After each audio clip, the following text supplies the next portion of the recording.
Right, those are live visuals there from the International Criminal Court there. That is, of course, the ICJ out in The Hague. That very important ruling, as you've heard, breaking news there.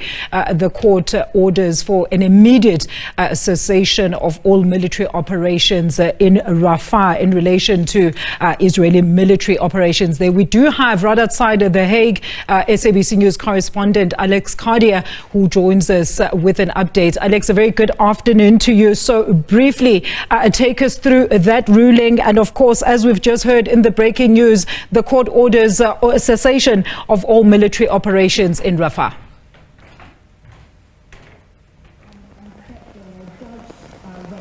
Yeah, I'm afraid I can't hear you very well, but what I can walk you through is the decision made by the court just in the last few moments. We were told before the decision came that it would be a very clear decision, and that much it is. The court has said it is not convinced by the arguments put forward by Israel when it comes to the evacuation plan for Rafah, not convinced by the humanitarian infrastructure put in place by the Israeli government, and the court also said that the conditions have changed as a result of the operation in Rafah since the last time we were here, since the last time the court ordered provisional measures. Therefore, they felt that it was clearly necessary to order Israel to stop all military operations in Rafah, to put more measures in place, and they have a month to do so, and then they will have to report back to the court to see what they have done. The other crucial point, of course, is whether or not is actually ordering Israel to allow a fact-finding mission by the United Nations in a month's time. That would include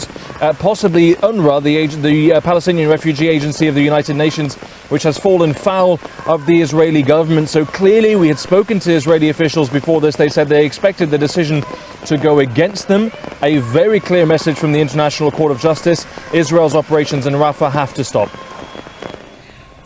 Alex, it's Sophie speaking. I just want to find out, I see the trend in terms of the votes. You have the VP, the Vice President of the court, and the judge from Israel taking a different position. What can we read from that dissenting voice?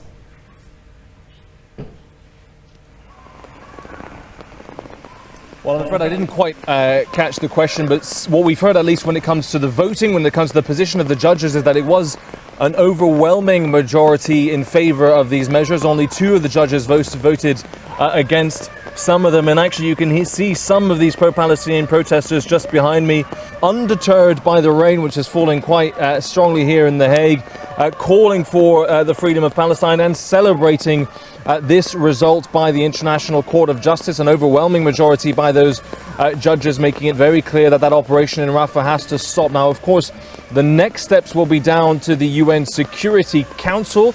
And what will be very interesting is to see whether or not the United States abstains on some of the enforcement, maybe whether or not some of these measures will be divided. So, for example, the UN fact-finding mission could be supported by the United States, although it is unlikely, we suspect at this stage, that the United States would allow full enforcement of this order stopping the operation in Rafah. The next few weeks and the relationship between Tel Aviv and Washington, D.C. will be crucial. Absolutely. One certainly to watch. That is SABC News, of course, correspondent there right outside of The Hague. That is Alex Cadier. We do have from New York of also SABC News correspondent there, Sherwin Bryce-Peace, also joining this conversation. So Sherwin, that of course breaking news, as well as the finding by the court ordering all of course military operations in Rafah to stop with immediate effect. How can we anticipate that the US, the biggest ally of Israel, is going to react to this?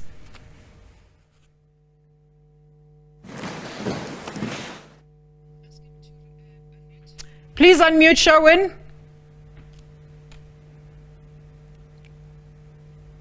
My apologies, Alicia. Can you hear me? Yes, now we can hear you, Sherwin. I'm with our international news editor, Sophie, in studio, so please go ahead.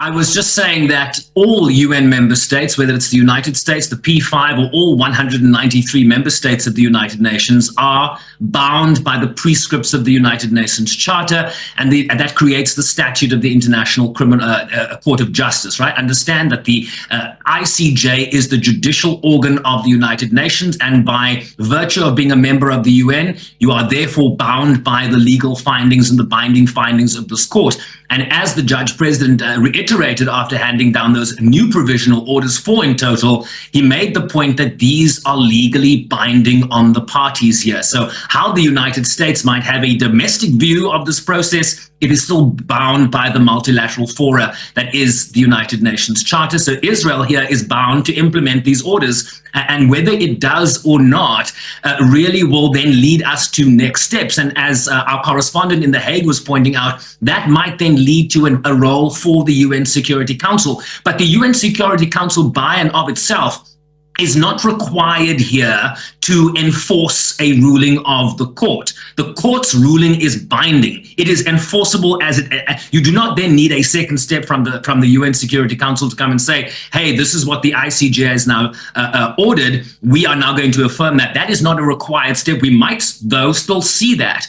And so just to summarize for you, Alicia, what the court has ordered here, it has not only ordered Israel to halt its military offensive in Rafah, it has also ordered it to allow greater humanitarian access into the enclave, including, as the Judge President said there, the opening of the Rafah border crossing, which the UN has identified as a critical lifeline to the over 1 million people, the displaced hundreds of thousands of people in the south of Gaza. Understand here that much of Gaza to the north, to central Gaza, has been destroyed.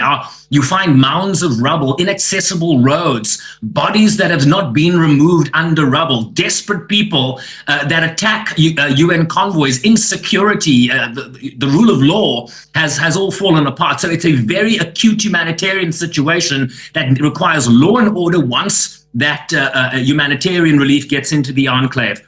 It has also ordered Israel to take effective measures not to impede access to the Gaza Strip by UN-mandated commissions of inquiry, fact-finding missions. You'll recall South Africa asked for this specifically in terms of its request for additional measures. It also asked for access for journalists to be able to have on-the-ground experience and recording of the facts as they develop in Gaza. And finally, the court has ordered Israel to submit a report within 1 month of implementation. But we know that the Israelis have already indicated that no body, whether it's the ICJ or otherwise, is going to dissuade them from completing their offensive in Rafah, which they believe is critical to the dismantling of Hamas's military infrastructure in Gaza. But as the South Africans have stated in their application, you destroy Rafah, you destroy the entire Gaza Strip, which means there will be no area within the enclave that will be able to sustain and support life. And very critically here, Alicia, the court also made the point that Israel's evacuation orders of Rafah, right? The Israelis have said,